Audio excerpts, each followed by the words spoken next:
This is Girls Night Out, the podcast.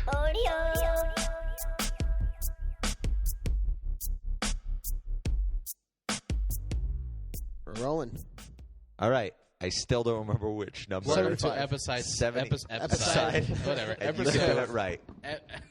Genocide in the episode together. Welcome to episode 75 of Girls Night Out. I'm Gavin Stephens, and joining me this week is Mayce Galoni with two, Wait which a minute. is his no, right. No. All right, fine. Mayce Galoni. And to my left is... I'm on the show. Yes. I And already then introduced myself. just come on, say it, Gavin. And to your left... And to my left is... My name is Hezekiah Wolfowitz, and it's an honor to be here. And Nice to have you. Yeah. That's actually not your fault. Then you say, and to my left. Oh, You and don't to have my say left. It's an honor to have you. You don't have to say anything. See, it's not your fault. He's been here every episode, and he still doesn't get it. I don't like it. You I don't should. think people need to know why where we're... And to my left. Respect thing. My name is Nick Tomkin, and to my left. Izzy Camiso, and to my left is, again, Mayce Galoni. Yep. So we're sitting at a table, essentially, and if you can't picture that, then you really shouldn't. You don't know how to work the internet. You can't even listen to this podcast. Kevin, it's theater of the mind. They might know how to use the Theater internet. of the mind. Well, what if they don't know? Podcasts are pretty fancy and We high could say tech. What if anything. we're sitting in What- different rooms? That would be awesome. They'd be, oh my God, they're teleporting their voices across different rooms. We could be in different countries. This could be a Skype thing. Exactly. That's why we have to tell them we're sitting. That's theater of the mind. You're not doing theater of the mind when you're telling them. Exactly what's happening. Okay, well, I don't know how theater All these works. episodes, I never realized that. Yeah. Theater of mind telling theater of mind we can create something, but we're telling them to sit at a table. We can be anything. We'd be riding dragons right now, but we chose a table. Okay, I got one. I'm Mayce Galoni, and to my right is Gavin Stephens, yeah. and to my left. Oh, I'm I threw him for a loop. It was theater of the mind. You're to my left, not to my right. but I could be to your left or your Well, right. I don't know. I thought we were doing the And theater the of the mind robot thing. on my All right, left. I got the lost in robot the on your concept. The robot on my shoulder Mayce is. Galoni. It could be you. It could be you. I still don't like It's this. me. All right. I still think we should stick with the original intro. Yeah, see, when we always end up making the intro is now 3 minutes long. Yeah, I don't know. Fighting it. I don't know how this podcast gets 2 hours. You It know doesn't what? This seem like it's possible. most podcasts, like right around now, would have like sponsors and shit. So it's like not that bad. This is our sponsor. Yeah. This argument, we're sponsored by this argument yeah. every week. Manolis is our sponsor. He puts in $5 every episode just so we Yeah. can argue about the placement. Well, Manolis is very smug with the placement. Yeah. Very smug. Manolis will I'll refuse to do it, and then Manolis will stare at me and then get everybody else to do it, and then stare at me the whole time With a shit-eating grin. It's just fun. So Sorry. no, go ahead. I was gonna say so we're joined by we have a special guest today, which is Hezekiah Wolfowitz, Or Mr. Wolf. or That's what Mr. I'm gonna call Wolf, Wolf is good. just Wolf. Okay, and a lot has happened this week. Gavin, do you want to tell about the? I don't know what happened with it. I'm the only one that's out him. of Oh, the do you loop want on to this. jump right into Yeah. Ferguson? Yeah, why not? Okay, well, Ferguson, a kid got shot by a cop. It's happening like every week. Doesn't it seem like kids are getting... It's like... Anyway, so Mike Brown got shot. He was pulled over by a cop, and I'm not exactly sure about the details, but a cop tried to pull him out of his car. He refused. They got in an argument. They said the cop got assaulted, and then he ran down the street, put his hands up, and he got shot 10 times by the police. That's disgusting. Yeah. Where was this? Ferguson, United States. The city was called Ferguson? Yeah, I believe Yeah. so. It's Oh, okay. I Missouri. thought the kid's name was No, Mike Brown. Oh, okay. Yeah.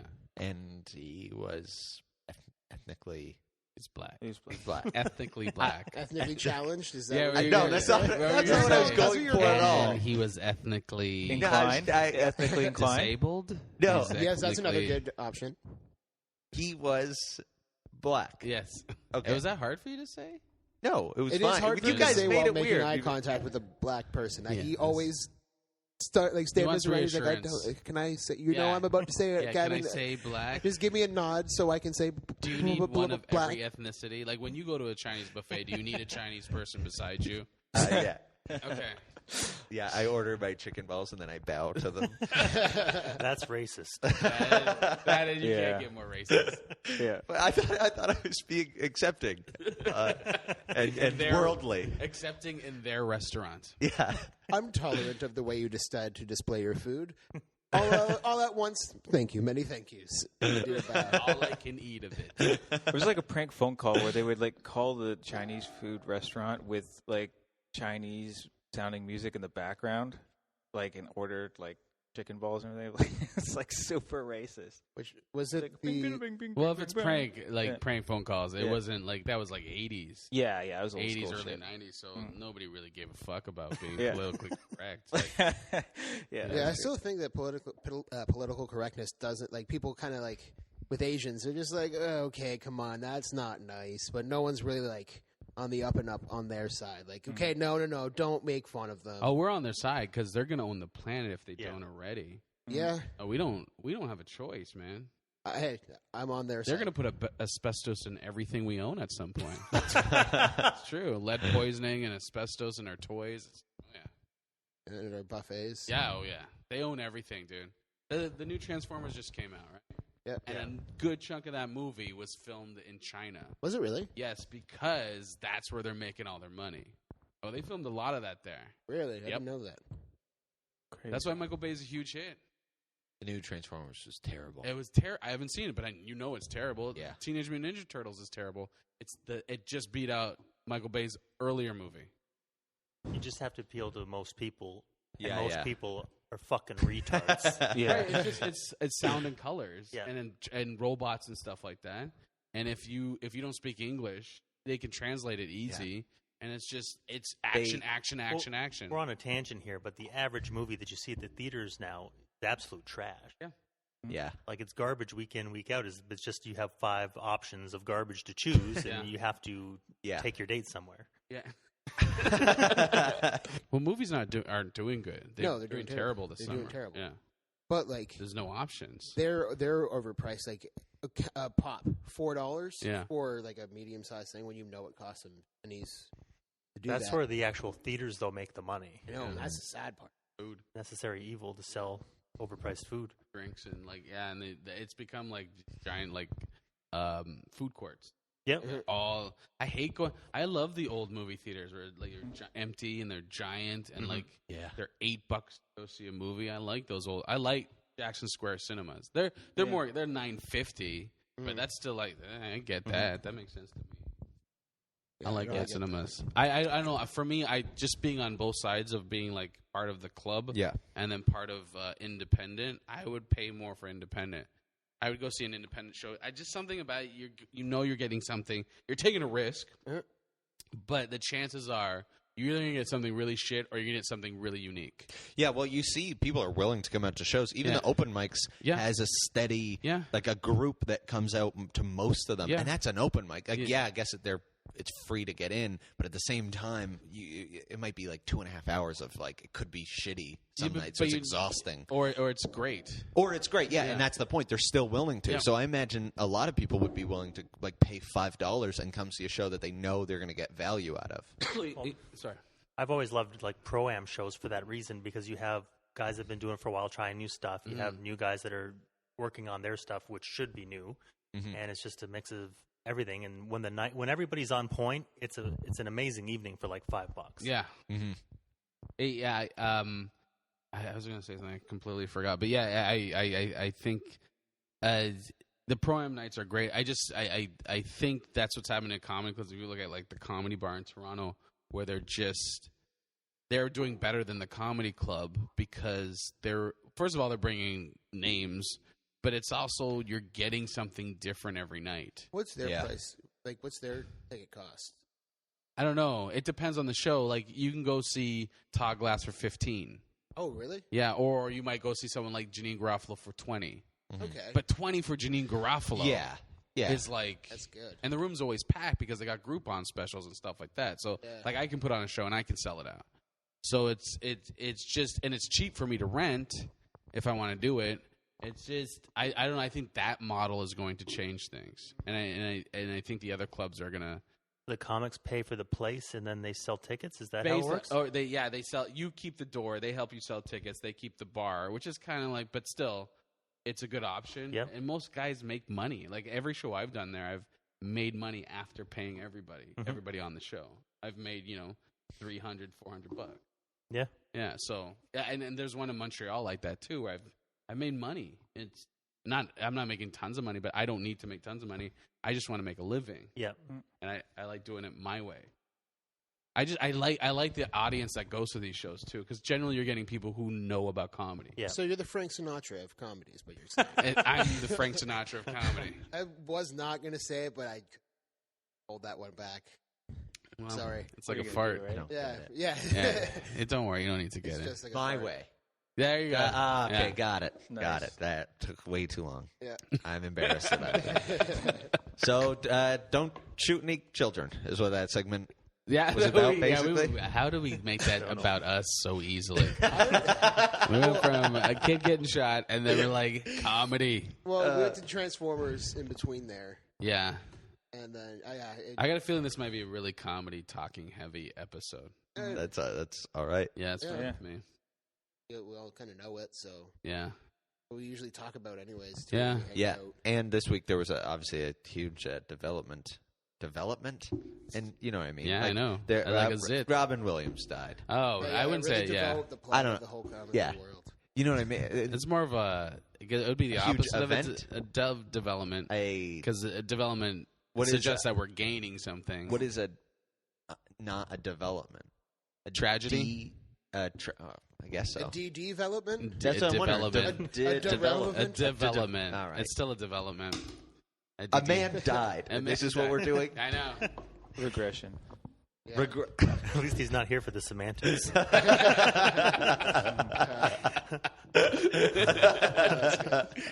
He would have killed himself from this. I thought it was a death hoax when I first saw it, because I Yeah, saw me it on too. Twitter Yeah. before it came out, and I was like, fake. So did I. And then Yeah. 2 minutes after I said, oh, it's bullshit, I checked Reddit and a bunch of other websites. It was top news everywhere. Can I do my Manolis' impression? Yeah. Why would a guy that has tons of money kill himself? what is he be upset about? He ran out of pussy. Yeah, that would be the tag to it. Yeah, that would actually stop him for a minute. He'd be like, "Okay, I can see that." Oh, wait, so you're saying he wasn't fucking pussy anymore? Oh, okay, that makes sense. That makes sense. What, his dick stop working? What, he can't get a hard on anymore? He can't fucking just jerk off? Izzy, a man just killed died. Hey, Yeah, man. Yeah, that's Come totally. on, Izzy. I wasn't talking about Robin. He went on a roll. Izzy's on a roll. He let Izzy off the leash. That's your new album, Izzy off the leash, off the chain. And he The just, picture is me at the mall with my mom. yeah, holding your on mom the leash. with one of those like harnesses, the baby harness. and I it used to snapped. have one of those. I just found Baby it. I harness? know you had one. It was a wrist one though, and it was Velcro, and it was very easy to break. My off. wife had that too when she was a kid too. Yeah, the Velcro one. Yeah, That's weird. I make fun of her all the time. Yeah, I didn't know because I was making fun of some kid I saw at the mall. She's like, "Shut up! You were on one of those too." I'm like, "The fuck, really?" She's like, "Yeah." Do you have were abandonment issues? Oh yeah. You still live with her, so Hey, that's because I got evicted from my place. yeah. But it's still a Velcro leash mentally. Does it make sense at Hamilton, though, because you turn your head for one moment, next thing you know, there's a hobo using your child as an oatmeal bowl. Just husked out. It's fast. It happens so quickly. Oh, was this yours? You didn't have your name on it. I just figured. And the worst thing you say is, "Dude, use a bib." Fuck. Or I think Hamilton, you turn around, you got more kids when you turn back. It's just like, how did I get fucking 3 more kids? They're yours. All of them with their milk mustaches. Kids, you know what? I was in a store today, and I was listening to a kid just whine and whine about some. It was the Value Village too, whining about toys. And dude, they all have bed bugs. Relax. And I just like, you know what's the most annoying voice is little boys' fucking high pitched whining voice. Oh, yeah. Oh my god, I want to punch the kid. The dad like was trying to be diplomatic without looking like You can tell the dad like grabs him and shit like that. Yeah, like I would. Yeah. No, it wasn't abusive, but he wanted to be okay. We're gonna go. I was like, "Fuck You no, would, smack you would him." have hated me. Were you? I cried all the time my about God. action figures. And I was given an allowance, $5 a week, which is, now that I think of it, that's like Reasonable. too much. How old are you? I was like, I don't know, 7 or For something. $5 Yeah, a week. yeah. That's good. Yeah, It was good. But here's the thing: clean is it that up, I would man. spend it, and then so I'd like save up like. I maybe saved up like $20, and I bought an action figure, and then I wanted another one. Yeah. And my dad would be like, "You don't have any money." Learn how to shoplift, pussy. He buys you a cargo jacket. That's what the pockets are for, loser. Which he found at the Value Village, he was screaming at, trying to find a new action figure. He's like, listen, this is an investment. You get all the action figures you want. No, but what he would do is he started giving me a forward on my allowance, so I could get, but I didn't get it. To me, it sounded like I get free money right now, and I get this Teaching action you figure. credit. Then next week, Yeah. and he'd be like, "Okay, you can borrow again." So then there got to a point where I was like borrowed like 6 months in advance, and then I had to learn about debt, and I had to wait. Well, that's I a didn't- great lesson. Yeah, that's a it was good. smart way to teach a kid a lesson like Yeah. that. It's That's only so good. smart. How in debt are you right now, though? Is it not thousands? Oh, I'm struggling. Yeah. No. It just With the your debt friends. was just like I had to wait and then like earn back, like wait the period of time, then wait extra time to get the money. interest? Yeah, but you but didn't have to work There for was it. interest. It was like an extra like 2 weeks or You, something. you But don't yeah, want to be That's- 22 paying that's off a Captain 50%. America, though. Yeah. Huh? No. I was like far ahead. Anyways, but yeah, I That's screamed all the time. That's a great lesson. It is a good way to do It it. is a good Yeah, lesson. that's a great It was lesson. valuable, I guess. Because my parents are just like, no, you can't have that. My dad's really good with money. I'm terrible with money. Yeah. My dad was always like, no, you can't have this or you. Blah, blah. So it was more like, so when I got older, I'm like, I'm gonna buy all the toys I couldn't have. Whereas you're taught, get what you want. Here's the consequences. Yeah. That's a great lesson. Yeah, I got because my parents had the dry cleaners. What I would be told, Stop like if I bragging. wanted to, it's not a brag at all. It's a bullshit brag. You My get dad's it. got You had all the you know- pressed shirts you wanted. You know, Izzy. my dad's got the dry. My parents have the dry cleaners. No, what I'm saying, like that was my job. I was 11, and if Yeah. I wanted, like, I didn't get it was an allowance basically, but Yeah. he did it on a piecework thing. So if I wanted, like, I wanted to buy a guitar when I was 13, like, you know how many shirts you have to press to buy that guitar? Like, no, and he did the math for me. It's like you have to press. Came to like 4,000 shirts for the profit for me to be able to get that extra money as my take home to buy the guitar. He's like, have at it. I did not realize that would take a long fucking time. How long did it take? Well, I couldn't do it by myself. Yeah. So that factored into it. Took like basically like 2 summers for me to save the money. But I that's learned it. still a good lesson Wow. too. Yeah, Yeah, Child that is- labor. That is great. child labor. Yeah, that's- Well, I was 11, so I was like bagging shirts at the time, so I wasn't actually pressing them. But then when I got older, it's like, okay, you can use them. Yeah, That was my way of doing it. It's like, okay, I have to like do the math in my head to find out what work I would have to do. Yeah, what to get that. equates. That's why I don't understand. Like, I don't understand how everyone says that because you're in my generation. How old are you? 37. Yeah, you're in my generation. So I'm just like, I don't understand the idea of their generation being entitled because they Yeah. seem to have it harder. There's not. My generation? Yeah, your generation, like Mace's generation. Sorry, no offense. Don't kill yourself after this. But you guys have no hope. What? Like schooling and stuff is like. I just posted a video recently about how robots are taking over everything. Did you watch that? Right? Yeah. They already started. Like it's done. Well, Google owns 8 robot companies. It's not going to be long. Driving cars are going to be done. they're buying Everything's robots. done. Like even doctor, all of that. The stock market is done by robots. That they said what you see on like that's just a TV set. So what's going on is like people are going into schools, but there's nothing left. Like, What do you how are mean? you guys entitled? Because everybody wins. Everybody's a winner in soccer. Yeah, but- everybody We gets a just trophy. deserve. But everyone in our Stuff, yeah. everyone is entitled now. Like it's not just your generation. We're all entitled. We're all like, I need my information right away because we're just used to it. Like Yeah. everybody's entitled. I think it's more that. Yeah. Well, It's it's just marketing too. It's it's all about you. They pump you up. Yeah. You're a wonderful individual. You're very unique. Yeah. You're special. And then all of a sudden you're like, well, fuck, I must be a deity. Yeah. You know, people like build shrines and shit. It's like, no, you're like everybody fucking else. You're just like your goddamn cat and dog. You just happen to wear pants. Yeah. Like we really are not that different My at cat all. No, and I my agree dog with both wear you. pants too. Yeah. It's quite adorable. But like I personally, if I had to find a culprit, it's absolutely advertising, because all these products allow us to create an illusion that we are even more different. Yeah, I agree with you. I think it's also like what they do is they build you up to be this important person, or you have to be an important person. And marketing, like Mad Men, they said in the first season of Mad Men, is just making you feel insecure about your shit. Yep. So you got to buy more of that shit.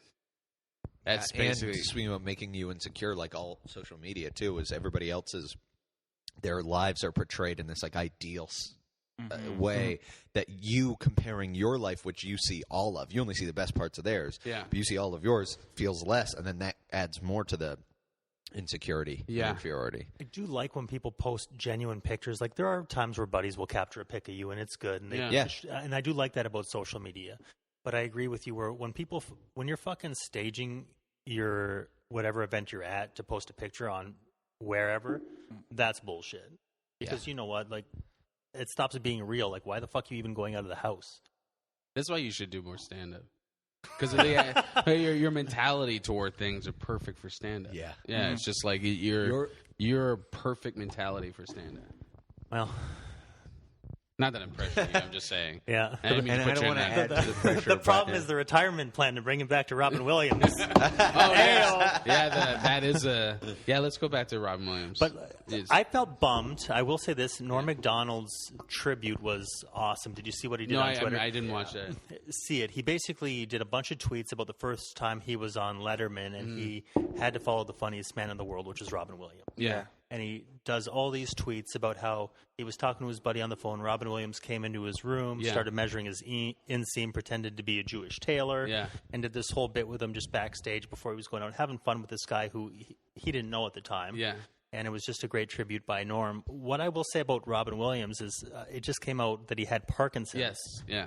That changed my whole spin on it, because if I had Parkinson's, I'd fucking kill myself too. Yeah. Well, yeah, it's like I was thinking about Patrice O'Neal when he was in a coma.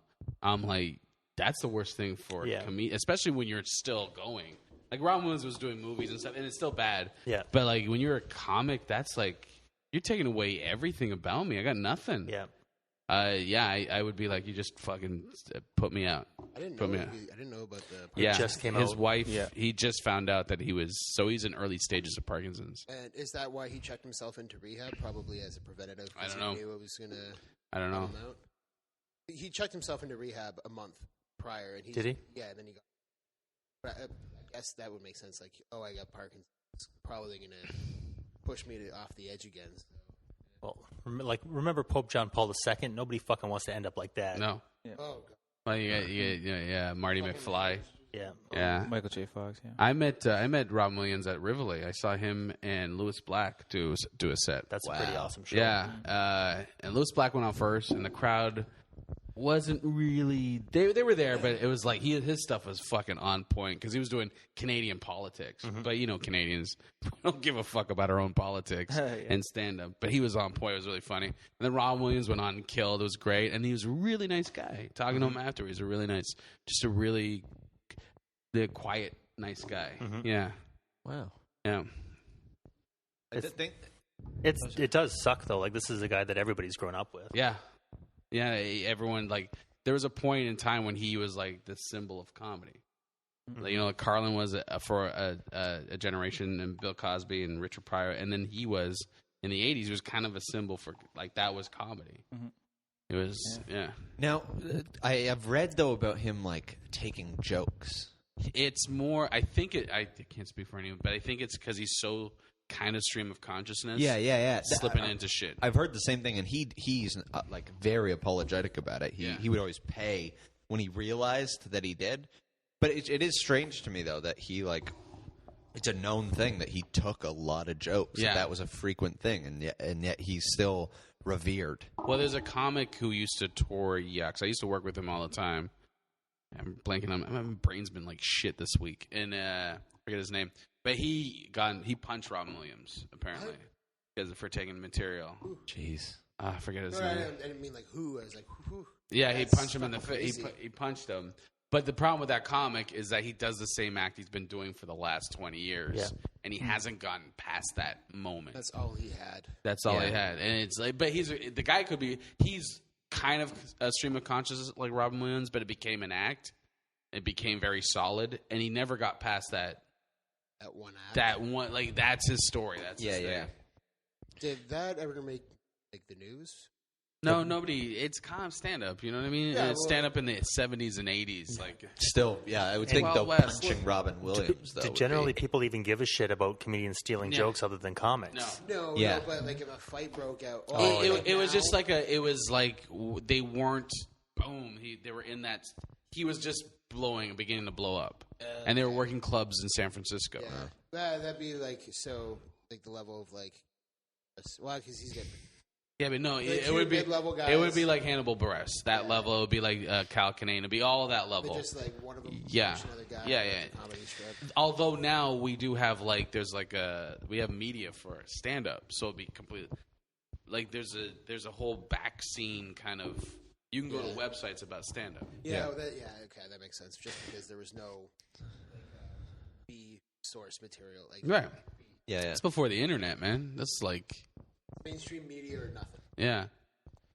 The comic suicide is like it's sadistic, but like and Yucks in the old club, the one that was Rich Eglinton, the one on Eglinton, down in the booth where they do all the sound booth. They had a wall of all the comics that commit suicide. Really? Yeah. Or died in suicide. Yeah, there was a few of them. Like, Wow. a memorial or was Just it, pictures of them. I don't even know. Did they didn't have like a heading. They just grouped them No, I together. just and had you all knew. the pictures up. And Yeah, there was a time where it's like it happened quite a bit. Like I know she wasn't really a comic, but she was like in the comics. She jumped in front of a subway train. One woman, Ed Pollock, who was a comic coming out, he faked a suicide because his lover was leaving him, and so he took pills or something. But by the time he came back, his lover came back. He was gone. He was dead. Ooh. Yeah, and he was a dentist too, like getting into stand up. I know. And that how like do you know? How do they know it was fake? Yeah. that's what we heard. That like Okay. Yeah. Okay. the comedy death which is weird because I worked at factories. You don't see too many suicides in that. But you figure it'd be That's more. strange. Yeah. You figure it'd be like tons more suicides, but no. Comedy suicide. So that is so weird. Philosopher I don't think Epicurus, it's weird, though. he said that whenever you have a job where you try to appease people, just don't do it Yeah. because you're never going to be one That's most people get into stand up for that. Yeah.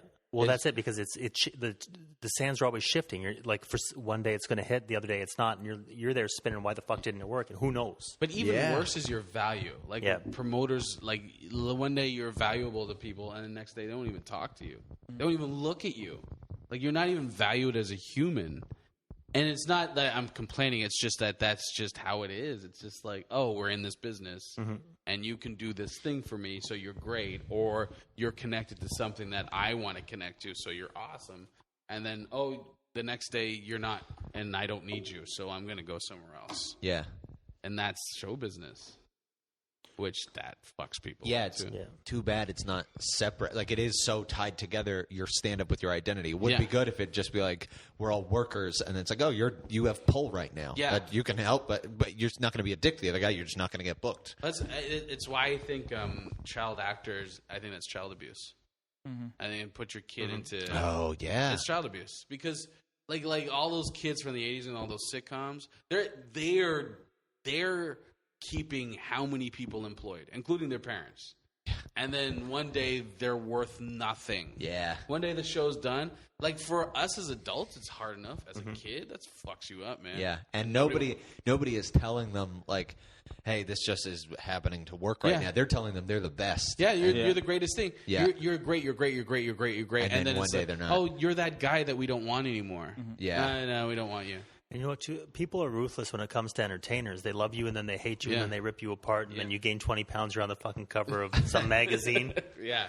It's weird. Yeah. It's just, people are vicious. Couldn't they set like a time limit for like child actors? Like you can do it because obviously we need child actors, but like for 5 years or something, then you're out.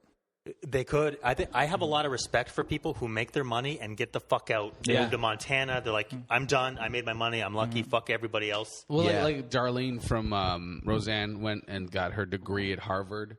Like, you know what I mean? awesome. Just smart. Like, just fuck it. Like, if you have, I think it's your base that makes you okay. Yeah, you would need the base. Yeah, you need a real base that's not going to go away. Involved in your shit all the time. Like the fucking Olsen twins. Their fucking parents are fucking geniuses. Yeah. They made them multimillionaires when they were kids.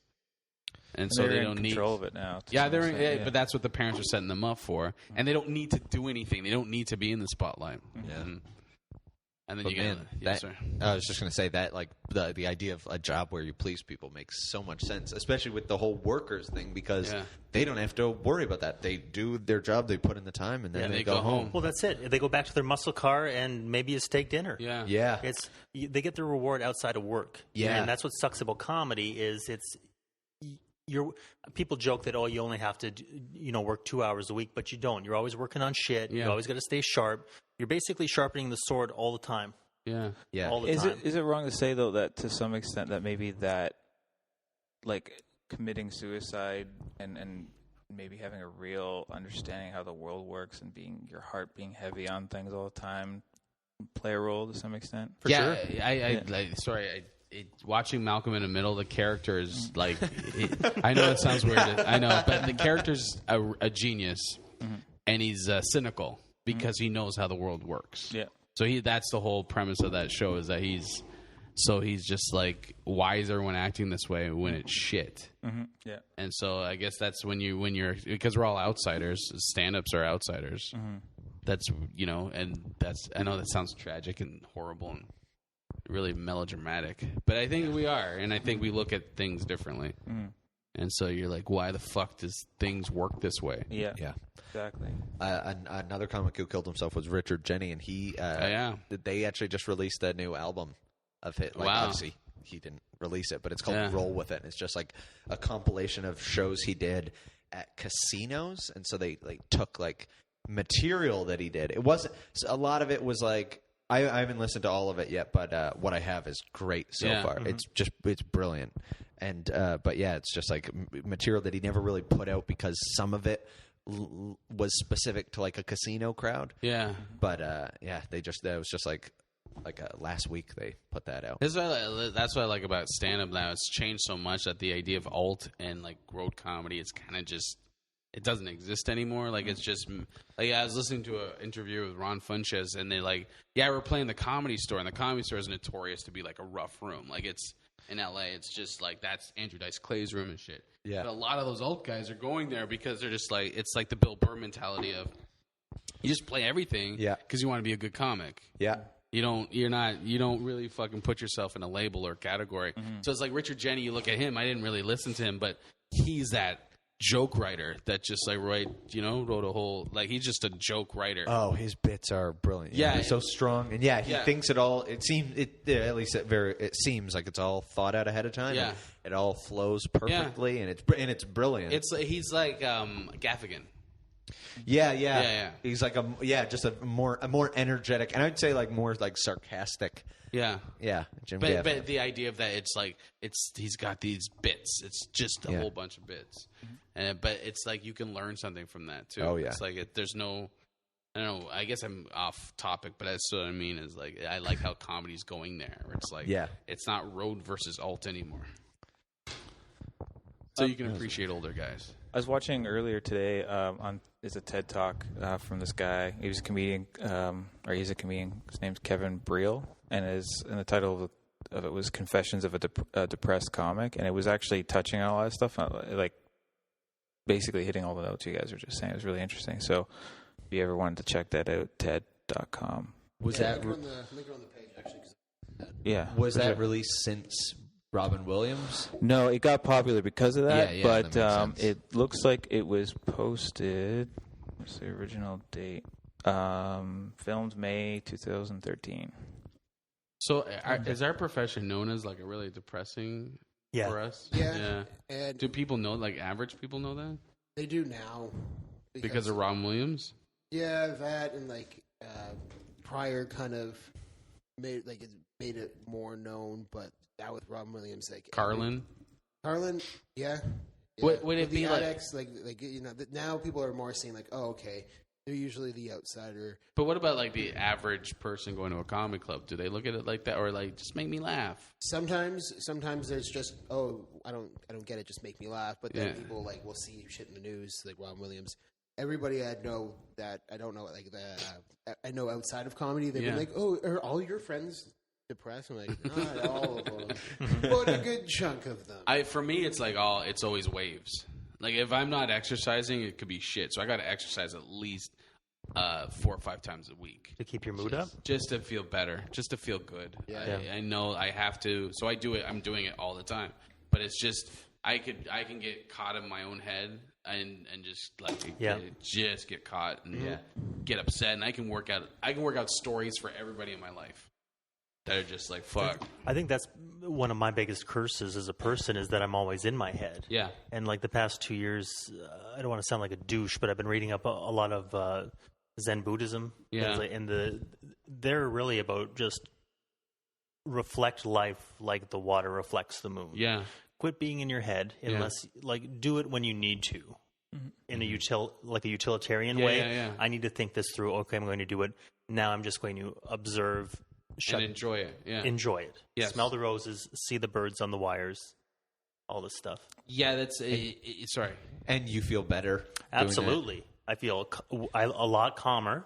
I feel that I enjoy life more and happier on a day-to-day basis because your mind, I don't know about you, but the voices in my head are generally assholes. Yeah. They really want to drag you down to some shit. Yeah. And just be like fucking just burn everything down. And they're fucking really loud when I go to exercise. They're like, just fuck it. What does it matter? You're just going to die anyway. Why do you need to do push-ups? That's what stops me from going to the gym. Yeah. And it's a catch-22 because going to the gym would make me healthier and probably a little bit longer. But my thinking process is, why fight the inevitable? Just enjoy what shit. Yeah, but you know what? You're going to enjoy all that shit you have more when you're fucking goddamn full of muscles because bitches are going to be throwing their pussy juice in your face. They have a bucket. To quote William Shakespeare. To quote William Shakespeare. Wolf just channeled Manolis for us. Thank you so much. But how did you apply it? Like, because I don't know. I came to read about Zen Buddhism because I was in LA at the time. I fucking hated the guy I was living with, hated his guts. I worked with him every day. Yeah. And I would go to this place, Runyon Canyon, which is the Valley of the Dolls. It's a beautiful place to go for a hike. It's great. And because I'm like, I'm 30, I got to see, maybe I should get in better shape. Let's see how many push-ups I can do. I could do 2 push-ups. And I'm like, I better fucking take care of business because I don't want to die at 50 from natural causes. Yeah. So I started hiking every day, and it got me out of the house. And just because I was so stressed and I don't like when you're just so angry all the time, you can feel it through every part of your body, right? Mm-hmm. And so I'm like, I'm just going to breathe. I'm just going to enjoy the hike. I'm just going to enjoy the sunshine. So basically, by doing that, I was having Zen moments just walking. And then as I just was doing reading later, I'm like, oh, okay, this is what they're talking about. In sports, they call it being in the zone. Yeah. Right? It's just you're focused on what you're doing, silencing everything else. And I did a little more research, and then I started to figure out, my mind is always very active anyway. Yeah. And it's a great asset for me because you can come up with things quickly. You can get weird references all over the place. Yeah. People are like, where the fuck did you get that? Yeah. But on the other side of the coin, it's always on. It's like a TV cranked to 10. That's what I tell Manolis is like, I'm an analytical person, which is great for stand-up. But it's terrible for life. Yeah, it's just like because you're just going. Yeah, but it's like I read the Nerdist Way. Mm-hmm. It was what's his name? Chris Hardwick. Chris Hardwick's book, and it's basically that it's taking control of the computer, as opposed to letting the computer control you. That's cool. It's just like okay, I'm gonna have it work for me, like you're saying. There's also a commencement speech by some professor where he talks about when you're in, what you need to learn is that other people have stories. Yeah. before you judge people, that other people have stories and they're like the kid screaming or the woman trying to take care of her kid in line and screaming, whatever. You don't know their story, so you can't make one up for them. But you can choose whatever story you want. So you can choose the positive story. You can the booker didn't want me to do the show because they think I'm shit, or the booker didn't want you to do the show because they think that you're too good for the show. Either story exists. Yeah. So it's just it's the one you choose. The one that makes you feel better. Now, you can feel like shit and choose, he thinks I'm shit, or I'm too good, and then you move on. That's what I try to do. Yeah. I used to always go for the negative first. I do too, but I'm trying to go with the other side. I try to give people the benefit of the doubt now because it's like, oh, if somebody saw me, they just have a preconceived idea. And see exactly why Mayce is laughing. That's hilarious. Yeah. I'm just like, oh, this guy. But the negative doesn't serve me in any way. Yeah. The negative does not make me progress further. And who the fuck am I? Right. The positive, even if it's arrogance, the positive helps me progress further. It helps me move up, keep moving forward. Yeah. So I'd rather choose that side of it. But what do you if you it obviously can't be consistent all the time, unless it can be. In which case, that's amazing. But do you ever catch yourself going back to that? And then what do you do? They call it mindfulness, right? And I guess that's a good word for it because you have to basically always be pulling yourself back. And there's this one school of Buddhism, this guy Thich Nhat Hanh, I'm probably butchering his name. He's a Vietnamese guy. He always says, focus on your in-breath. So that brings you back where you just focus on your in-breath and you're present and you really, that works. So that just concentrate literally on your... So that's a good way to bring you back. Because it takes you out of everything. Yep. Okay.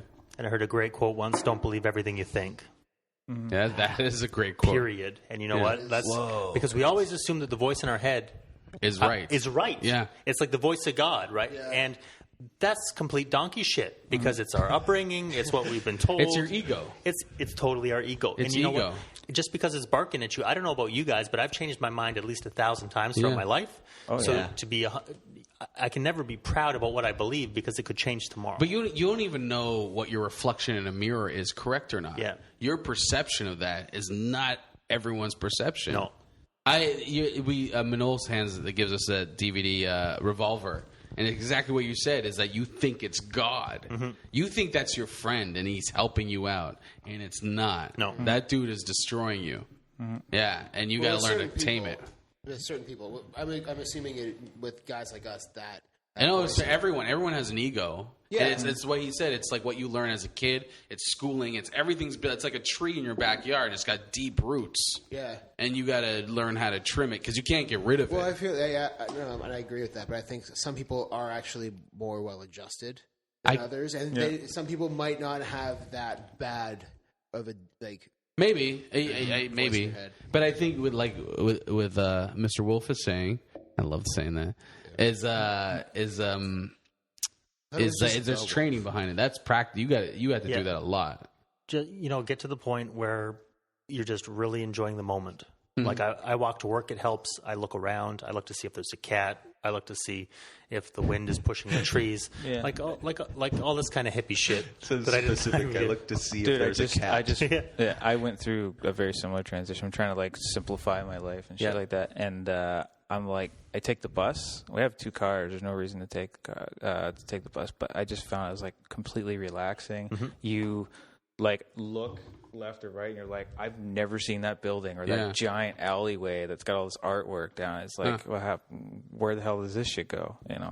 You're noticing things. Yeah, you're just open to shit. It's like doing improv. You're in the moment. You're noticing everything. That's improv, man. It is improv. It's improv. It's being in that zone where just shit's coming at you.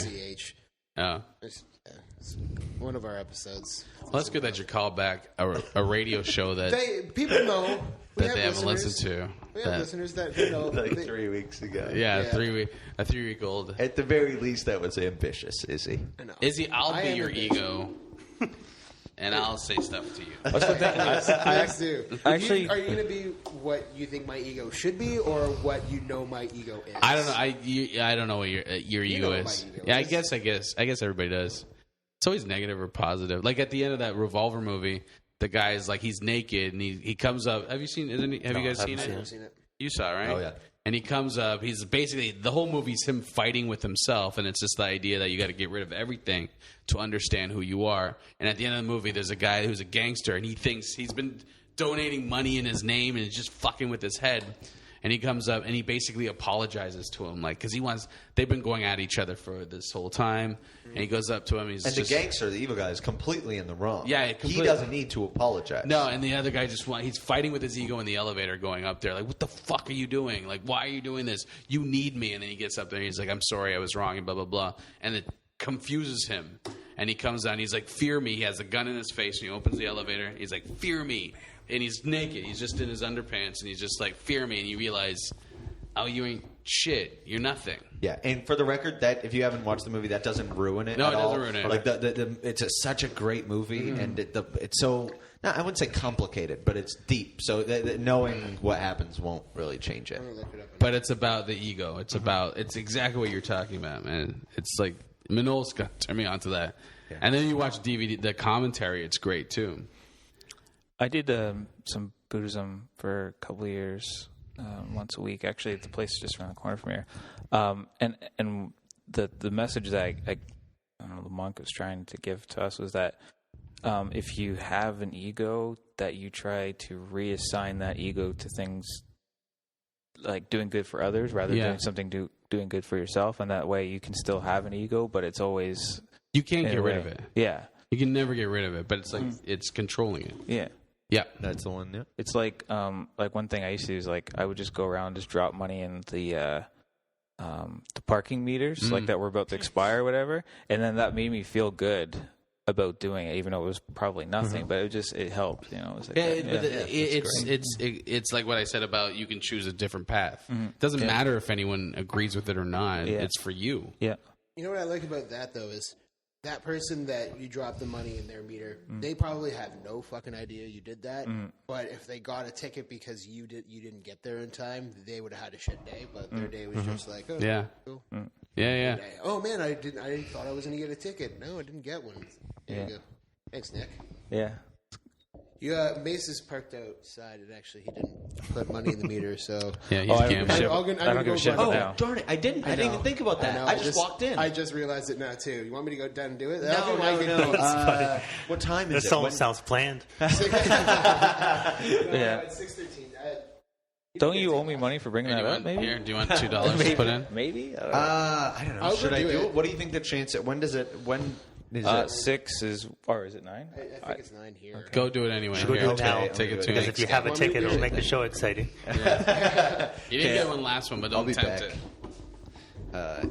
Dude, should I read off your notes? You can read off the notes. I was just going to say, speaking of like the wolf, you changed your mind a lot. Oh yeah. And okay, I'm going to go do this. You got the list. Okay. I'm going to go. Yeah, you. So you went through seminary school, right? Yeah, I became pretty religious in high school. Went to seminary with the intention of becoming a Protestant minister. How come you became religious in high school? I was sort of religious as a kid. Yeah. And then growing up, I was, I guess, a hooligan, and I wasn't happy with who I was. Met a family who was religious. They had a great, I guess, sort of idyllic life. They were all very friendly. They were going to church every week. They invited me. I went. Friendly atmosphere, and because I still had hints of religion from when I was a youngster, I thought that's how you became good. Yeah. Okay. You give yourself to God, you give yourself to the church. Yeah. And I still believed in God the whole time. Yeah. Right? So this was formalizing it. And then basically by the time I was out applying for jobs, I stopped believing, kept reading, doing research, and got to a point where I was like, no, this is bullshit. What happened? Applying for jobs as a priest? Sorry. Yeah, as a minister at churches. I got a few part-time offers, but I was holding out for a full-time gig because I couldn't afford to live on part-time salary. Yeah. What was it? Like, was it just, I'm not getting a job, or is it just... No, it was... throughout my studies, I realized that most people who say they're quote-unquote Christians have no real interest in living like Jesus. Yeah, that's right. Yeah, absolutely true. That's their safety net, man. Oh, it is. Yeah. Bingo, right? And there's a great quote by Nietzsche that says there's one Christian and he died on the cross. Yeah. And I remember I was preaching a sermon for this youth group. One of the parents was there, and it was about, as a Christian, you can't hoard. And I was using John the Baptist's line, he who has 2 coats, give to those who have none, right? Yeah. The whole idea of Christianity is giving everything you have to the poor, sacrificing in this life so you get rewards in the next. Yeah. So I was trying to impart this Christian lesson to the youth, and the mom freaked out on me, and that threw me aback, and it was like a big red light. Why did the mom freak out? Because she was fucking loaded, and she didn't want to give up her That shit. that actually makes they got mad at the Pope for that in the States. Yeah. Because that's what he was preaching. They're like, well, how could you say that? Blah, blah, blah. You can't fucking read one of the Gospels without getting that message. Yeah. Like, it's pretty clear. Like, if you're looking for, you can be in grade 8 and get that, right? Like, it's pretty blatant. Yeah. And I got to the point where, okay, well, people don't really want to be Christians anyway. Maybe it just doesn't work. Yeah. Then through seminary, you realize that every story about Jesus, like turning the blind man, grabbing the mud, putting it in his eyes, then you can see he's got new eyes, turning the water into wine. All these stories, rising on the 3rd day, being born of a virgin, they've all been used before by previous religions. Yes. And then you see that all these other world religions have changed over time. And I became confronted with the fact that every single religion starts as a cult, goes to a religion, and then becomes a myth. Yeah. And it's this cycle. And they're always changing. Well, see, to me, I've heard that too. Like, my friend said, there's Egyptian stories where Jesus exists. Yeah. And but the idea of Jesus to me was that he was a protester. Like that's what he was doing. He was a rebel. He was going against the government, the wealthy. That's what I saw him as. But I can see that. It's like the moral. Like right. Well, him going into the temple and knocking overturning the tables. That's him going, "Fuck you! You can't do this shit. You're trying to make money off of this. This is sacred. What are we doing?"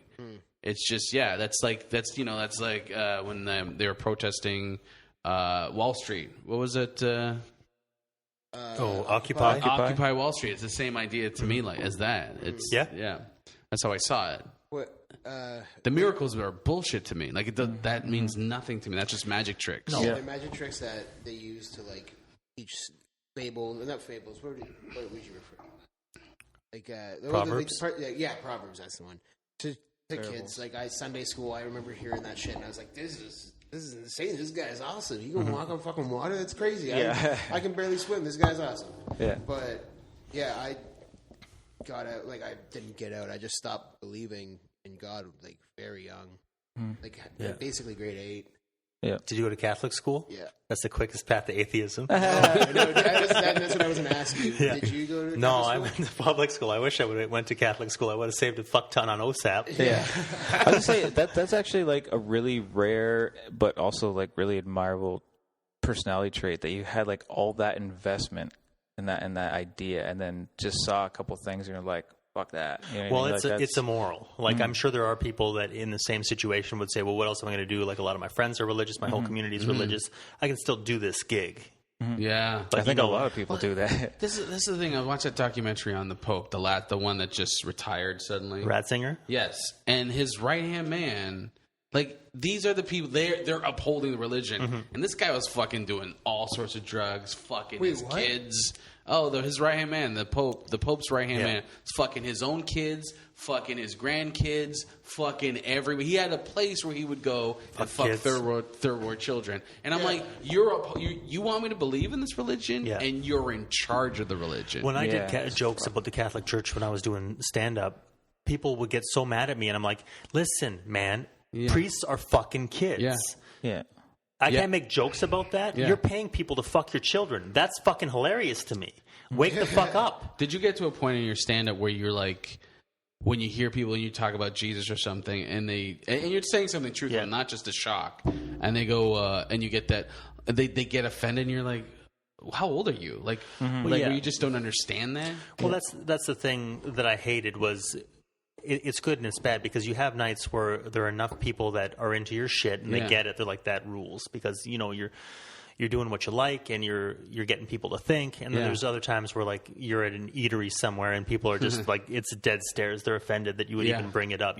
They say you shouldn't talk about such things. And it's like, if you're a comedian, that's your job is to talk about those things that you're not supposed to talk about. If not, what the fuck are you doing? Yeah, I think you should. I'm not saying that you should educate people, but there should be some sort of, your perspective should shine some sort of light for people to see, like just something new and a perspective or anything. Well, and that's where there's a funny sort of parallel to being a minister and a comedian, because you do sort of have a pulpit and you are in a way trying to illuminate people. Yeah. Just I think. Yeah. But I watched. Did you ever watch those BET? Comedy jams? No, the Reverends on BET. Oh yes. And they're Late fucking. night ones? I don't know. They're on Sunday. They're fucking terrible. They're Dollars? a free flow $8. Yeah. I don't know. No, the guys are just like scream and yell, and they're like, the power. I thought they were just Def Jam Comics bombing. In white suits. Prosperity gospel. Yeah. It's big in the States. Oh, no, it's Cedric the Entertainer. He's always wearing the white suits. Yeah. They those things, they're fucking. It's like they're talking to people that don't know anything. Yeah. Like, you got to brush your teeth. You got like, it's just like, what the fuck? Like, don't tell me how to live. Well, it's dangerous too, because when you do talk down to people like that and they look up to you, they're going to stay stupid. Yeah. But that's the whole point, right? Bingo. Well, that's why I think I think that's the only reason Christianity ever really became popular. Is I don't know the name of the Roman emperor at the time who adopted Christianity. Constantine. Yeah. Basically, I think he was killing Christians with lions, and then I think he woke up one day and go, "Wait, these motherfuckers want to be lambs." That makes good sense. Yeah. Jesus Christ. I can get Literally. tax money off these people.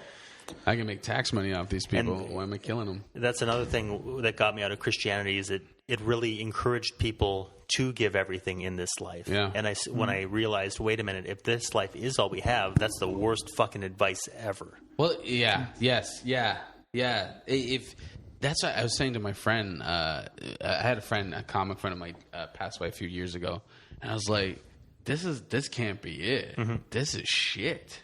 If this is it, then this is we got small minds to think this is it. Yeah, you're right. This is and that's what they're living for. It's a selfishness of things. The hereafter. Yeah, it's angels drive buses, and like that's the David Cross bit. Now, this is a little bit of a trivial question, but like when we were at your house recently, you had like Slayer album. Yeah. When we were invited over. Yeah, and I wasn't. You weren't. I wasn't. You weren't. You kept reminding me that I wasn't. But Crasher. you were listening to. Were you a Slayer fan in high school and all that? See, I really loved metal, and then I became religious. And there was a point when I was religious where I tried not to listen to heavy metal. Yeah. And the thing is, not listening to metal and trying not to think about banging pussy 24/7 were the fucking hardest things about trying to be a devout minister and not swearing. So it's like it's very rigid, right? So you always are like trying your best to control yourself. Mm-hmm. You're trying your best not to think thoughts. It's very controlled, because this is. Sorry, what's the reason behind not having to bang pussy? That you can't do that? Well, you can't have sex before marriage. You can't incite lust. Oh, okay. And had you had sex at that point? I did when I was 13, became pretty religious at 15, and then from 15 to let's say 21, my prime boner years, Really? I was able to you not have just tugging on sex. Yeah, and let me tell you, when you're in seminary, it's hard to find a place to beat your dick. Yeah, You got to basically go into the gym room, bathroom late at night. And fucking, Is the guilt? Yeah, well, did you have of course, because you believe there's Jesus and 1,000 angels watching you stroke your meat. I know. That's terrifying. To believe in God is terrifying. Because I know I was out of the room, so I don't want to repeat too much. But how did you become religious? Very religious. Do you guys go over that? Yeah, we did that. Sorry. Basically, just have to listen wanted to to become this. a better person. The podcast. Okay. Yeah. Sorry, Yeah, dude. subscribe and rate us on iTunes. Yeah. Nah. But no, I have no problem with people who are religious now. I basically believe that, it's like role playing. Yeah. They're playing a role. That's fine. Do whatever the fuck you want. Whatever helps you. Bingo. Yeah.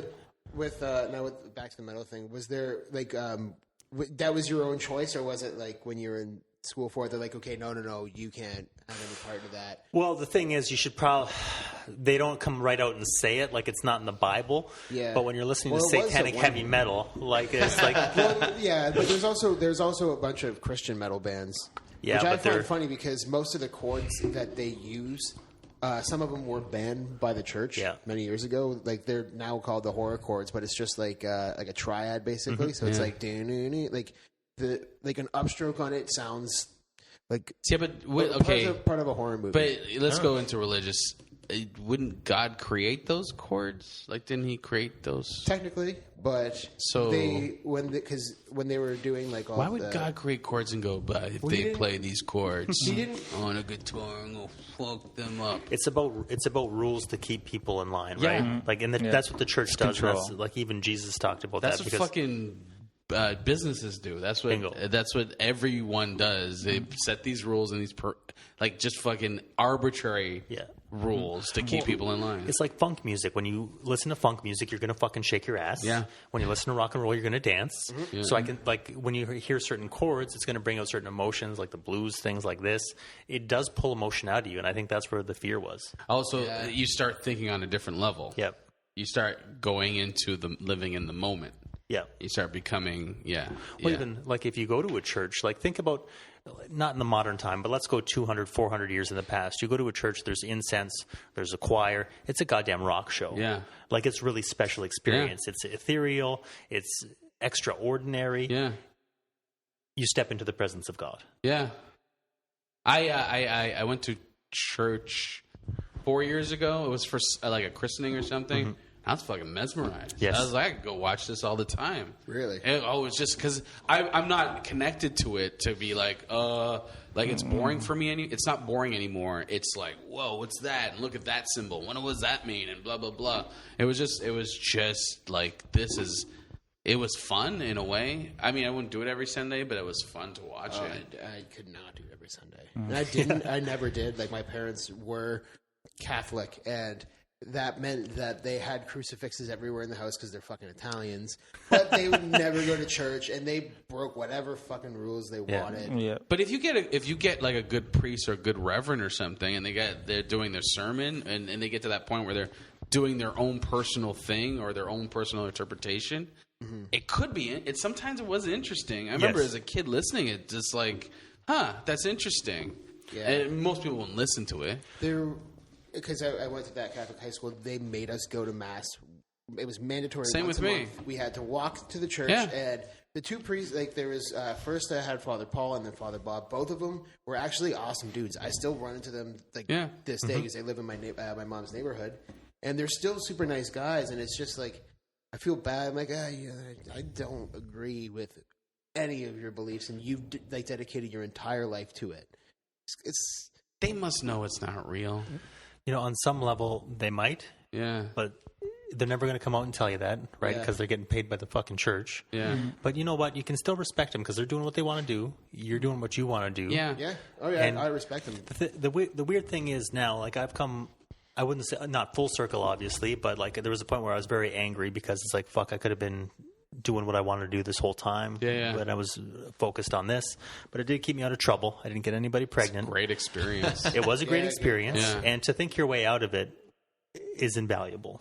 Well, it's also like Yeah. like I can sit here, I can sit here and go, oh, I hate religion, blah blah Yeah. blah. But you went through it, Yeah. so you like it's. Do you know what I mean? It's yours is more real as opposed to like mine. A lot of my stuff came. I didn't like religion because I had to go to mass on Sunday. Like I had to sit through that shit. So it's just convenient that I don't like religion. You know what, though? Like, there are things that have been kept alive through religion. We were just talking about Buddhism. I'm not a Buddhist. I never want to be a Buddhist. But the idea to be focused is something that's been preserved because of this Yeah. religious group. With Christianity, you look at, especially the Old Testament, the book of Proverbs, it's a list of wisdom sayings, which are signposts that older dudes from way back said, hey, don't do this, and you can avoid mistakes in your life. Yeah.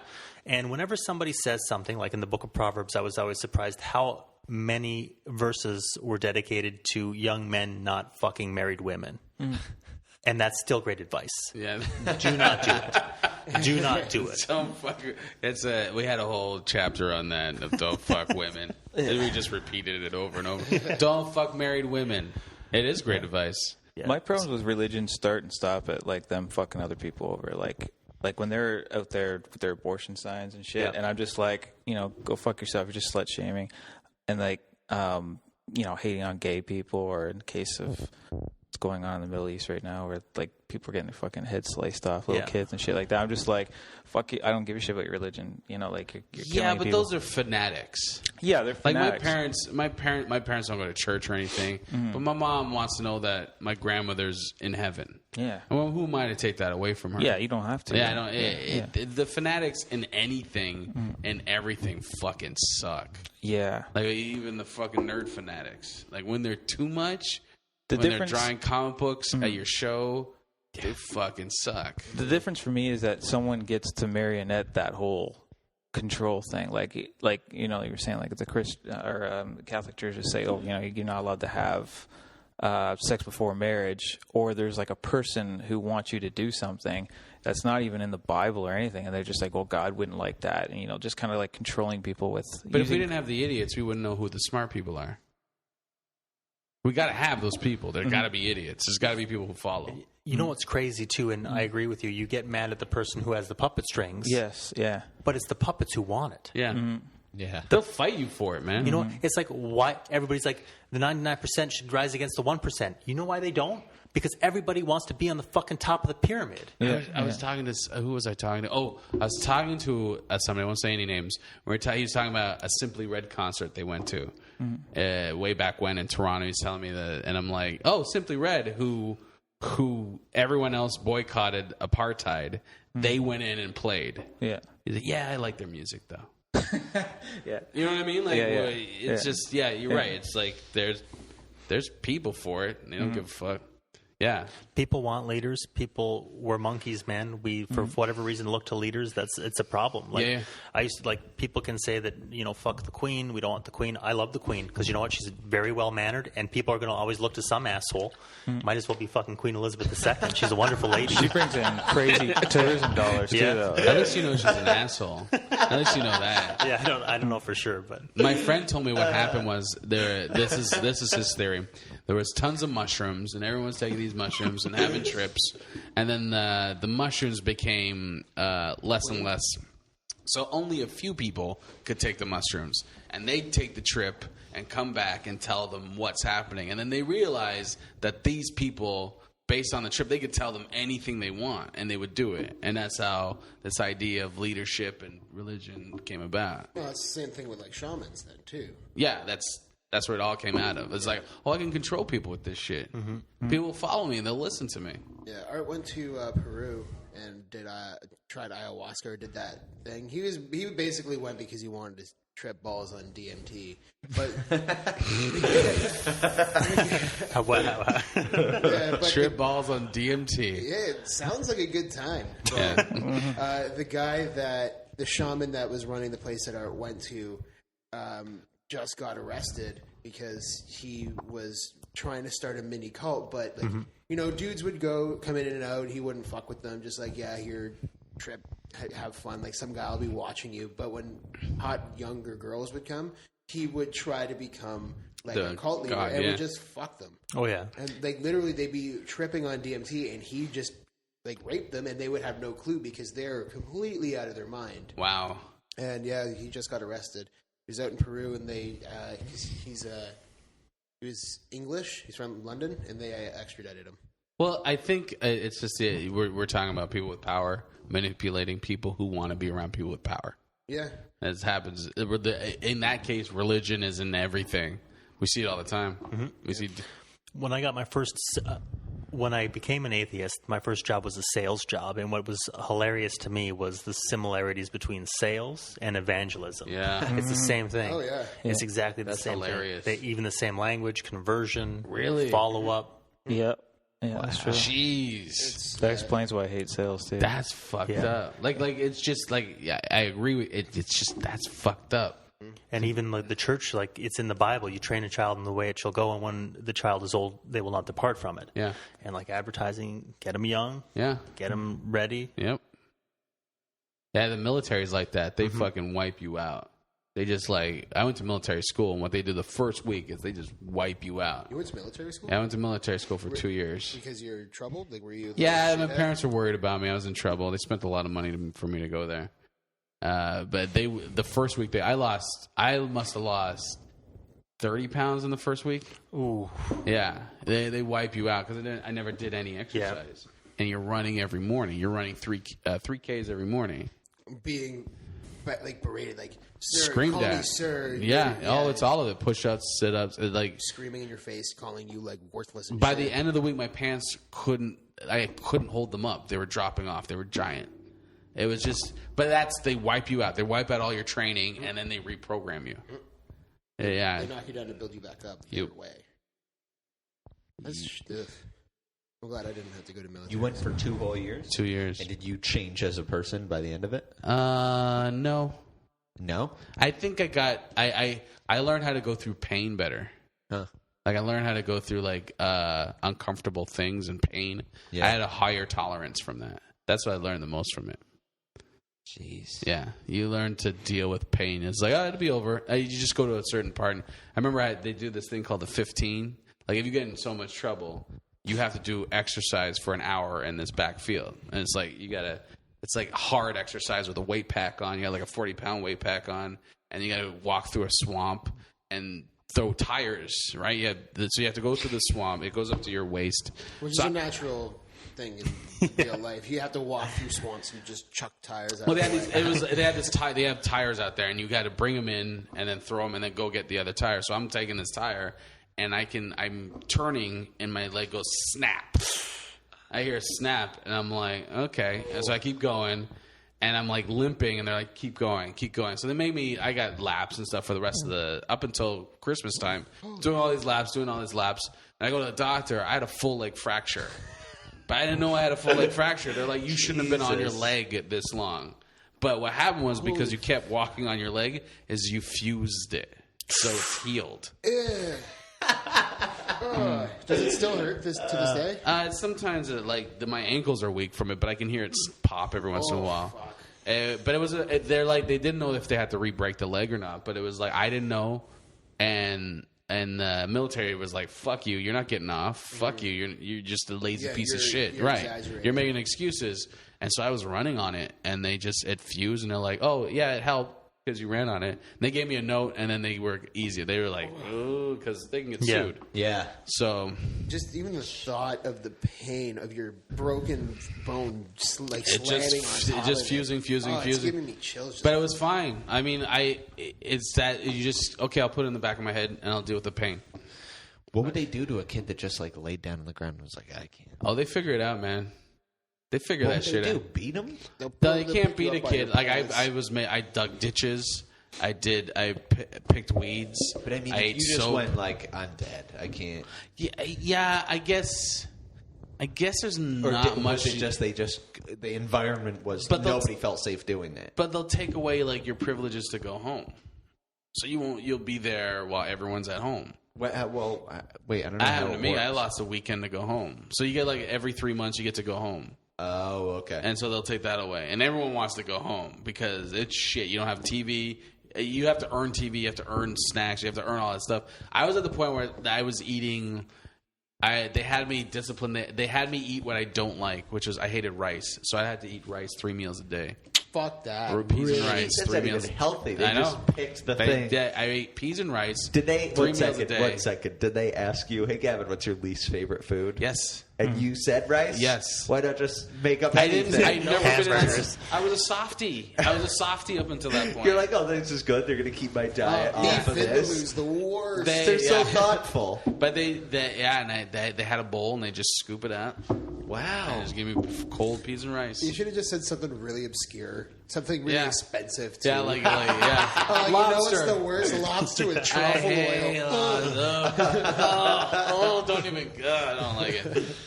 That's like that fucking Gavin. Why does he have the opposite of good taste? He just likes. Bankrupt him.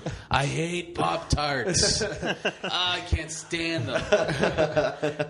Oreos are pretty shit too, but and ice cream. I like to make sandwiches out of it, but it's torture for me. I hate Oreos and marijuana.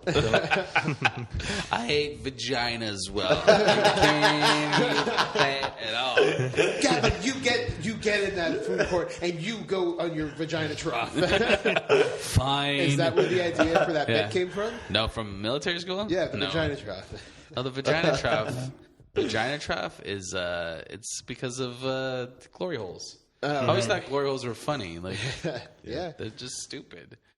Like people actually think it's a thing. There's guys out there that are like they can't wait to find a glory hole. Well, they exist, but they're usually It's gay dudes. Yeah, That's exactly. a gay dude thing. Oh, Gay yeah. dudes are like so more advanced. Than, they're way more advanced sexually than we are as straight Dude, there's people. like so many We're so signals. repressed. Like they have like you've heard of flagging, right? Yes, I had a joke about that where it's like where you have a handkerchief Left in and one right. part. Yes, Left one's means- fisting, one isn't fisting. Yeah. There's also more. It gets more detailed if you have like ass fisting. Yes, Yeah. lesbians do it, right? Oh yeah. And so if you have like a handkerchief that's plaid, that means that you're intelligent too. So it's like, oh yeah, my friend was telling That me all this seems a shit. little Trust like, me, subjective. she told me all that shit. But I mean, if you have a plaid handkerchief, you're the one choosing the plaid, Yeah, right? I guess so you're so. just deciding that I you're guess smart. so. I guess so. It's Seems more. a little Yeah, I easy. guess it's more of like not a persona, but Just letting people. I'm a reader, and I like to get fisted in the butt. I enjoy Dick Hard, and yes, your foot up my ass. That's hilarious. Yeah, my lesbian friend, like, she just fucking blew that whole world open for me when she I told me didn't that. know- I was like, this is fuck and perfect. I thought and like, flagging was just a makes man sense. Yeah, that does make It sense. just makes fucking Why sense. not? Well, even Yeah. going to a bathhouse just to bang. Yes. Like Why not though? Like, like the dance that we do. Like, I understand, like you getting married or whatever, but yeah, like just I want to fist someone or I want to be fist. no, but speaking about dating, I hated it. Yeah. I fucking hated going to fucking two bullshit dinners. Yeah. To figure out if you kind of like the person, to finally get to have sex, and then you're like, I don't think this is going to go anywhere. And even then, even you can keep like because that whole first month. Yeah. Something can happen where you're like, and then they don't call, and then you're in that what the fuck did I do thing, and they're not. Yeah. But the thing I always hated was if you're just up front and say, well, I just want to bang. Yeah. People are like, oh, well, no. Creepy. It's like, well, I'm Yeah. fucking honest, man. Like, Yeah. I'm not fucking, like, everybody's lying. Like, everybody just wants to bang anyway. Yeah, exactly. That's And what it boils down to. Yeah. But yeah, but then girls think like even if they're on board and they just want to fuck, they don't want to be told that. They want 'Cause that's the You trick. have to win me. That's the trick. That's the trick they've all told themselves. Yeah. and that's a trick that we no, believe. no, it's their mothers told them. Yeah, and they set them That- up to be fucking attracted to liars. Yeah. Yeah. And fucking society told them. rom-coms do Yeah. that shit And the too. idea of you have to protect something that's so fucking precious. What you just said is actually mind blowing. What? No. Yeah, no, like say that again. Say what you just said. Entirely. He wants to fuck pussy. They set them up to be attracted to liars. is Yeah, what you that, just said. Yeah. That is brilliant. like brilliant because Well, because romance is all fucking lies. Yeah. Yeah. It's smoke and mirrors. Yeah. Yeah. Like, nobody fucking really shows up with fucking flowers and goddamn sing songs to people. and that's not going to It's not real life. continue. Yeah. Like if you Yeah, show up with yeah. flowers, it's That not is- going to continue. Hey, Bradley Cooper is also to blame for that because every fucking movie he does that shit. Yeah, because it makes money because Yeah, they know. because they But- want to be lied to. That is necessary in relationships, and that keeps it going for sure. Yeah. But you know what? Realistically, if you just meet somebody, you want to fuck them like an animal. Yes. That's Yeah, it. If even like, I wanna watch them enough pee. Of an interest, Yeah. That's all. I just want to watch you pee. What's Yeah. wrong with that? what's the fucking problem? Well, Really? I don't see why we're having a. The initial the first date you have clearly shown interest physically. Like, okay, I find you attractive. You know she is basically gauging whether she will fuck you or not, but she's trying. Like she knows she wants to. It's all bullshit because it boils down to like it's like we can laugh at a dude getting kicked in the balls. And then the vagina gives birth, so it's life changing and life forming. It's that bullshit. It's that bullshit of they have something to protect and we're fucking monsters. And it's if we got past all of that, we'd be fine. And I get it. There's rape and there's all that stuff. I understand. I'm not diminishing that. I'm just saying when you're on a date with someone, you've agreed, and everybody wants to fuck. I still gotta play it because I want people to think I'm a slut. So I gotta play. And it's like I don't gotta think you're a slut. I'm just gonna think that you're good, Courteous. Thank you. That you're helpful. You're helping me, and you're honest. Yeah, exactly. Yeah. Well, like people always like. Well, I shouldn't say people. Like in the news, you read that people are bemoaning hookup culture. I think it's awesome because it's more real, it's more honest, and like relationships come out of that. Oh, that's why I think prostitution should be legal and none of anyone's business because that's probably the most honest form of men and women relationships. Right there is like, hey, I'm gonna give you some money and we're gonna fuck. Yeah, well, what you were saying too about people like knocking hookup culture. I saw several articles of people shitting on Tinder, saying like, "Oh, girls, you're going to regret this because you're going to find the right man, and he's going to find out that you just went through your 20s." But then that's not the right everybody. man. Exactly. Yeah. That's not, if a dude's gonna be judging you for your past bullshit, that's not the right dude. And that's an insecure piece of shit. And you know what? If you hook up with a girl who hasn't fucking had wild goddamn sex in her life, you're not going to want to keep fucking her for the rest of your life. Yeah, like experience. And she's going to fucking leave your ass because she has unanswered questions. Yes. Everybody has to sow their wild oats. It's a healthy part of living. We're at the point now in history where we can do it in a very convenient fashion.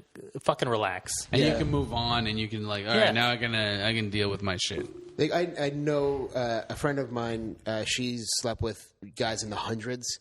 Personally, I would find that it's as a turnoff if I were to find out later on and marry her. I'd be like, really? Yeah, but you wouldn't be there. I know. You know But what I mean? if she was like the best sex you ever had in your whole life and it was because of all those? Yeah, but like... or not even just sex. What if she brings something to the relationship that's like, oh my God, that made her a better person because of these experiences? True. Not even just sex, not even just in bed, but just as a human being. Like, you wouldn't be in that situation because it's just, if you're ready to marry this person, none of that would mean shit because you're marrying or you're being with someone because you think they're perfect for you. Yeah. So all of that would be like, that's just immaturity talking. Yeah, but the hundreds, though, that's kind of... Yeah, but that wouldn't... if you met someone that you're like, I want to spend the rest of my life with... The hundreds are not going to mean shit. It's just you're boiling down statistics in your head. That's the problem. You're like 20% of those dicks are probably at least 3 inches bigger than mine. Exactly. And that's at least how many dicks. Yeah. See, I wasn't going to go for the small dick thing.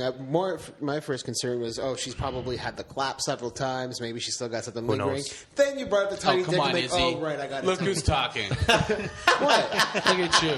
I don't... You can kill penicillin. I know. I'm not that bad. Yeah, but we all have our shit. Yeah. That's what I was going to say next is what if you could fuck like 200 women, you would do it? I would. Yeah, I would. But I would never tell. I would never tell the true number. And then you're a liar. But she's That's not a liar. Is this a friend of yours? The girl that I'm talking about? Yeah. She is a friend of mine, Yeah, she's just talking with you, right? She Yeah, might not tell everybody. She probably wouldn't tell the guy that she was getting serious with. Like I get uncomfortable when like girls ask how many girls I've slept with.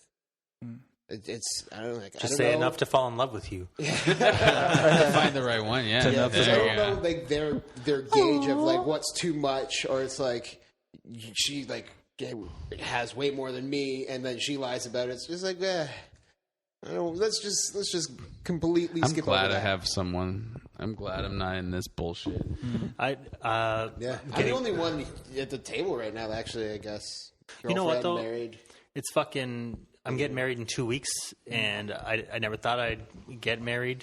I dated for a while, like I dated a couple long-term relationships, but I hate dating. And I think that So do I. basically why I stayed in some shitty relationships for an extra 2 years each was because I just did not want to fucking go out and date. Yeah. Because I like being a fucking jackass. I don't like playing games. Yeah. And it's like, you know what? I fucking have nothing in common with you, but we should probably bang.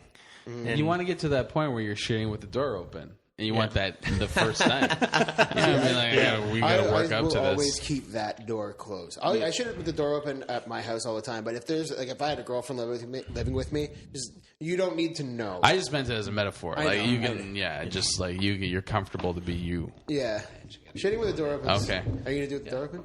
Pardon? I thought you were gonna have to. No, I'm gonna. I gotta leave. But I'll let you guys know just before I leave that I've been washing my ass. Have you? Congratulations. I was actually meaning to ask. Regularly? Rubber glove? It's been a few times. Have you been Not using every a day. glove? I'm going to ease into it. You got to do it every day. No glove. No glove? Bare hand. No. Bare All hand, love. just What the fuck are you talking about? Of all love. Well, that's good. Good for you. I'll get you rubber gloves for your birthday because it just passed anyway. So Thank you. And it was specifically based on your recommendation. Yeah. yes, Mace, you deserve it. You deserve to wash your asshole out. there you go. Yeah. And now for the listeners and Nick, who is No unaware. context here. No context. So Okay. basically, we were at your stag, sitting around the table talking about. I forget how we got onto the topic of. Oh, he brought up dingleberries, and then we found out Mace wasn't using soap. Well, we should talk about when he's here because he's leaving now. Well, he brought it up, so I'm just giving the backstory. Oh, Jesus. He's done this so many times. But the backstory was he would just use Oh, water. okay, yeah. He'd do it once a week. Yeah, with just water. He'd just bend over and then Just break pray it to off. God. You're kind of the worst. A little bit. See you. See ya. Yep. It's okay. Yeah, just water, and we gave him some tips on how to do it properly, and we're proud of him for it. Yeah. Yeah. He is now. He's yeah. So the last thing we could talk about, if we want to get into it, the strippers. I forgot what we were talking about before, so I'm not on mic. You're still getting picked up a little bit. Yeah, so we talked about strippers, and yeah, you were talking before it, Yeah. before we got into it. Went to the strip club for the Oh, bachelor yes. party. It's How fun. was it? Good. I don't go to the strippers a lot. Maybe once every 4 years on average. So it was a bachelor party. I'm thinking, what should I do? Kind of banging around the ideas. It's like, listen, let's just go to the fucking strip club. Yeah. And recently, people have been posting on Facebook. If everyone spent an extra $100 locally, it would add all this to the community. I'm like, well, fucking, let's keep it local. Go to the Hamilton Strip. Support local talent. That's awesome. And it was a great time. You know what? I think people are always going to like dancing girls. When they're good on the pole, it's great to watch. And it was just Were they all good? around good They time. were good on the pole. There were a couple that were really good, and there was one girl in particular that looked like she was high on glue, just That fucking would have shuffling been around. awesome. That would Yeah. have been Was my. she blonde? No. Were they was- hot? There, quite a few girls there were attractive. Yeah. Okay. Yeah, it was good. It was a Friday, right? Yeah, it was Yeah. Friday because we just did the podcast and went right over. And the strip's the only game in town now. Yeah. It's the only strip club in There was Hamilton. another strip club before that. There was one on King Street beside the shawarma place that used to be. There used to be 3. Really? Was there? Yeah, in the area. You said that really quickly. Yeah. And here's- kind. I actually didn't. The fucked up thing is I didn't go to any of them. So Yeah, I've never. I used to go to strip clubs all the time, but I never been to ones in Hamilton. I used to Yeah, go to during the Solid week- Gold. That was Solid Gold was the closest Burlington? one. Yeah. Yeah. That's a good was- one. That was good. Actually, I preferred the Solid Gold in the Mississauga Oakville border because they remember the Oh, there's more than one Solid Gold. yeah, it's just coincidental name. They Okay. haven't bothered with. They're not the same owners, but they have they had. Remember when Tim Hortons had a smoking area, the glass door Yeah, yeah. thing? They had that, and you could smoke in there up until 2 years ago. So we just go there all the time, and they had 2-for-1 Wednesdays. Ooh. So you could either get 2 girls for the price of 1 song, or 2 songs with That's one girl. good. I Yeah, would it was go with the pretty 2 sweet. songs. You did 2 songs. I did Yeah. 2 girls once, and it's like, yeah, it's kind of awkward. Yeah, it's not the same. Yeah. It's awkward, but Yeah. it was great. So yeah, Don't mind. shout out to Solid Gold Oakville. Shout out Solid Gold. That's you guys are doing the local talent thing too. Yeah. That's No, it was fun. and you don't. You said, oh yeah, when the girls talk, when they start talking. Yeah, I hate when you're getting a dance and they talk to it's bullshit. Yeah. It's like only one song, get the fuck out of here. It's, Yeah, I well, would- they talk because they want you to stay for not their conversation's so great. They ease into it. Like the first song, they're kind of taking their time. Did you get They're just trying to make more money. Yeah, Yeah, but that doesn't fly with me. I'm like, Yeah. no, you got to I'm be paying $20. You got to be an artist right off the bat. I just paid Yeah. $20 for a song. I'm never going to play $20 for music. yeah. Never again. not This is the even only place I'm playing. greatest jukebox ever. Yeah. I remember going to a strip club, and we went so often, my friend Ron and I, and we went so often that it was just like, all right, this is getting boring. So I would just fuck with strippers. And I remember this girl came over, and she's like, you guys want to dance? Ask for a dance. And I'm like, no, I'm a eunuch. And she didn't know what it was. She's like, what the fuck is a eunuch? I'm like, I got nothing. And then she's like, whatever. And then she called me a faggot. And then I'm like, no, I'm a eunuch. I wish I was, but I'm a eunuch. And then she went to another table and she's like, yeah, that faggot over there says he's a eunuch or something. And the guys looked at me and just like laughed. And I'm sorry. I did that whole sorry thing. Yeah. Yeah. I don't like going.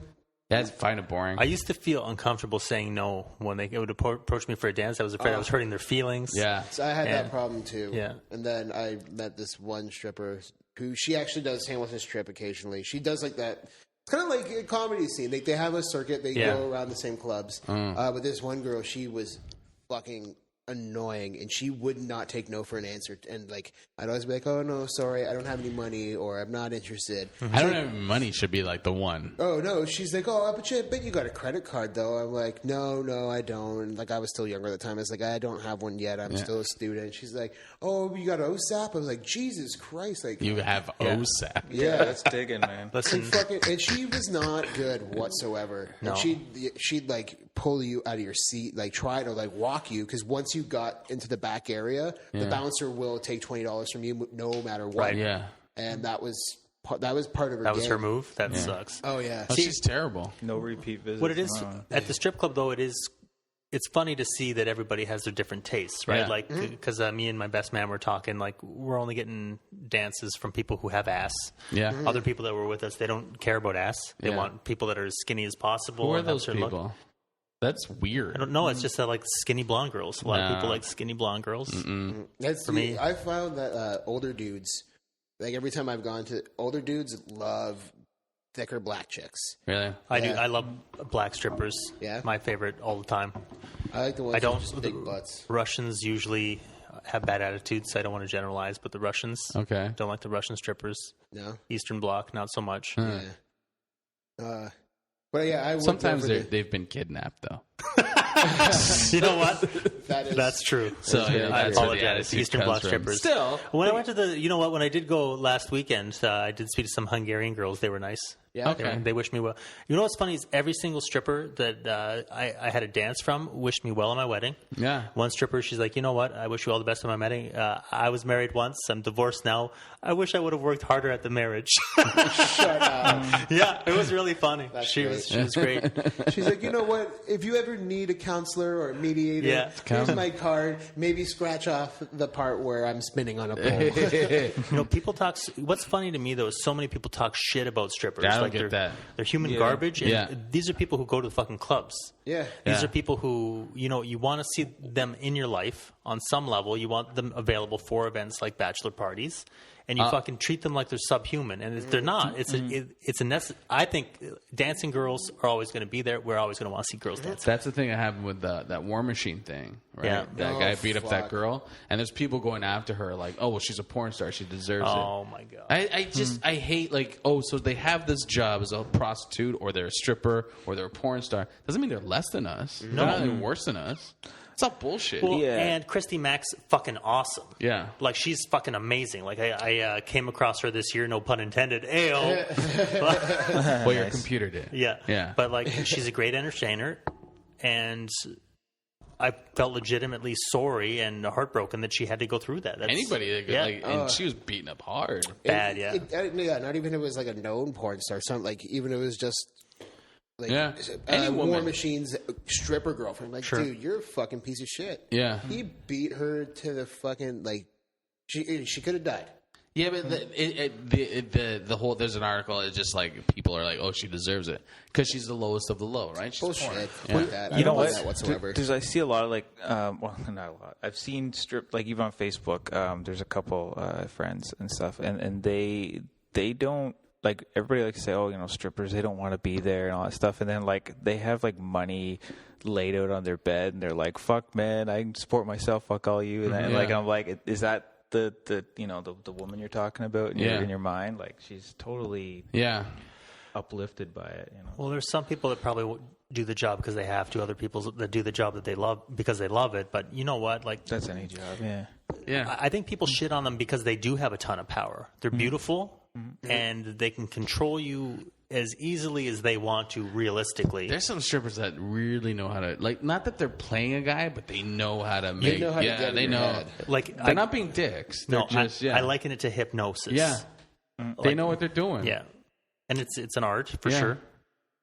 But I think people really are uncomfortable with the power they have. Maybe they feel guilty that they're taken by it.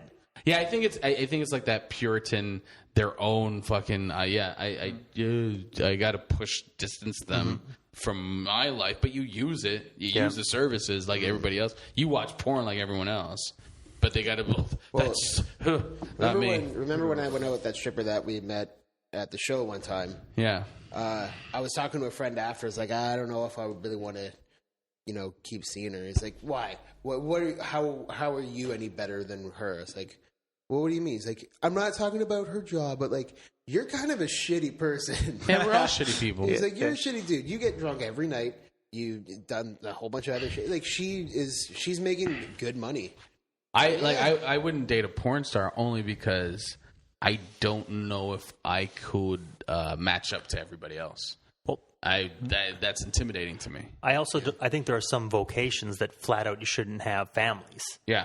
Like porno, police officer. What's wrong with porno family? Porno put foot on this table. It did, but a rubber fist put food on this table. Yeah, all the kids at school are talking about all those fists in my mom's ass. In my mom's asshole. Now, are you saying like? No, it's my own inadequacies. Like when I was like, oh, there's no way. Like I see a woman taking a big giant black dick or a big giant dick. I'm like, there's no way I'm gonna. Top that. I'm not trained for that. I'm not a professional. Porn families. Well, there's a couple couples that do their own website where it's just the two of them. Yeah, and it's like they're not nobody else is involved in it. It's just the two of them all the time. And that's fine. I know it's still porn, but like you think if their kids found out, they're going to like keep going back. They're like, okay, you know what? I don't need to know this. I don't want to see this. My friends, if I had that happen to me, I wouldn't fucking tell my friends, oh yeah, I stumbled across my parents fucking on the internet. But what if, I don't know. I don't know. I think I agree with you. I don't think families should be involved with that. Kids. Yeah. Should be part of that. There's one porn star, Asia Carrera. She quit the industry, moved to Utah. And she's raising her family there. I think that's a smart way to do it because you make your money again. She was smart as hell, though. Yeah. Oh, yeah. She's I think she's Mensa. Yeah. She's genius. Shit, eh? Yeah. Yeah. She made tons of money, and she had her own business while she was doing porn. So so she made tons of money. Yeah. The only sad part about it is that money sometimes only lasts so long. And like once your window's done, you're not going to make that money again. But that's like with our business too. It's like any business. It's like if you're not smart with it, yes, you're going to get fucked. Yeah, if you are, porn a little more so because it is strictly based on your physical appearance. Yeah. And like once you hit a certain point where it's like, yeah, plastic surgery is not going to do it anymore, and you're visibly 60 years old. Yeah, no one wants to see. There's a niche market that wants to see it, but it's not fucking. It's not going to pay the bills. And you don't want to do the kind of work you're going to get. Yeah. Trudy, you got to squat fuck this fire hydrant. Yeah, yeah. They have to do. Yeah, they have to do. They have to do the worst stuff. It's like, you got to do the worst stuff. Yeah. Okay, pretend to be sweet granny. Now get off with your knitting needles and bake a pie. There's nothing wrong with that. No? I'll pretend to be sweet granny. That's Saturday night. Yeah, that's Saturday night with my knitting needles. So you guys want to call this one? What do you want to do? What do you think? Whatever. I got no other topics, really. Yeah, I think we went through everything. Do you guys have anyone you want to plug or anybody you want to mention? I plug my show, Monday nights, comedy at Kaylee. Okay. On the patio. It's at 9 o'clock, sometimes 9:30, depending on how lazy I am. Yeah. But it's fun. So it'll be at 9:30. Yeah. Because I'm usually pretty lazy. Yeah. And Matt Serena's show. Okay. The new Hammer Night Live is the second Thursday of every month at the Staircase Theater. I have nothing to say. Do you have any? I'm on Facebook, Hezekiah Wolfowitz, or Twitter, Mr. Wolfowitz. I'm doing a CD recording on the 10th of October, and I'll be in Brampton on the 13th of September, and out east the 25th of September to about the 8th of October. The CD recording is it's at the Staircase Theater. It's going to be 8 p.m. And do I want to plug anyone, like give a shout out to anybody or anything? I got Tavern on George. I really like that place. If you're in Hamilton, go. It's Hess without Hess. Without the Hess hooligans. Yeah, without the Hess hooligans. I like that place. And it's great. Good people. Remember to Follow us on Facebook at GNO Podcast, Twitter, GNO Podcast, and GNOpodcast.com. Rate, comment, and... That's girlsnightoutpod.com, sorry. Yeah, sorry, Girls Night Out, sorry. Rate, comment, and subscribe on iTunes. I think that's it. Thank you. That's it. Bye. Thanks. Bye.